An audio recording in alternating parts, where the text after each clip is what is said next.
አይኔ ቤተሰቦች እንደምናላችሁ ዛሬ ደግሞ በጣም በዚህ ኢንትረስቲንግ በሆነ ቶፒክ መጥቻለሁ። ብዙ ጊዜ ያው እንደምታውቁት ብዙ ሰዎች ፍሩት ሲበሉ በቃ ጀስት ቫይታሚን እና ሚነራሎች የሚያስቡት ወይም ደግሞ ፋይቶኑትሪየንት የሚያስቡትና ኳሊቲ ሆነው ሎ ካርቦሃይድሬት ያላቸው እንደገናም ደግሞ በውስጣቸው በጣም ኃይለኛ ፋይቶኑትሪየንት አንቲኦክሲዳንት ምንላቸው ይሄ ትሬስ ሚነራልስ ውስጣቸው ያሉበት እንደገናም ደግሞ ይሄ ኮፋክተርስ ምንላቸው ለሰውነታችን መሰረታዊ የሆኑ ማካሄጃ የሚጠቅሙ ኢምፖርታንት የሆኑ ንጥረ ነገሮች ያሉባቸው ሆነው ደግሞ ከዛም በተጨማሪ ደግሞ ከፍተኛ የሆነ የፕሮቲን አማም ውስጥ ያላቸው ፕሮቲኖች ናቸው ማለት ነው።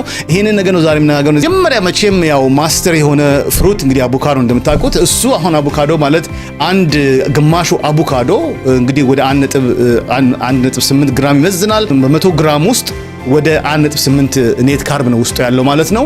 2 ግራም ፕሮቲን ውስጡ ያለው ማለት ነው። ሁለተኛ ደረጃ ደግሞ እንግዲህ በጣም ፕሮቲን ውስጡ ጫጭቆ ያለው 2 ግራም ፕሮቲን ውስጡ ያለው ማለት ነው።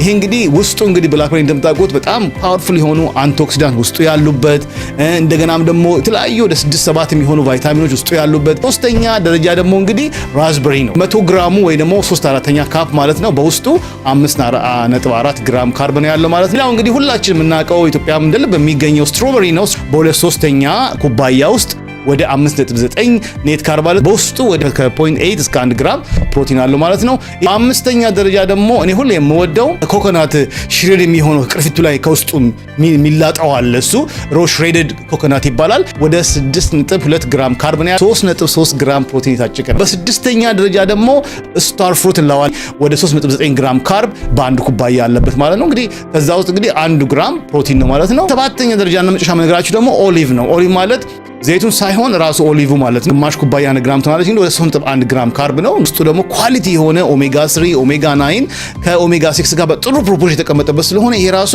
በጣም ሱፐር ፉድ ከምንለው ዋገን ነው ማለት ነው።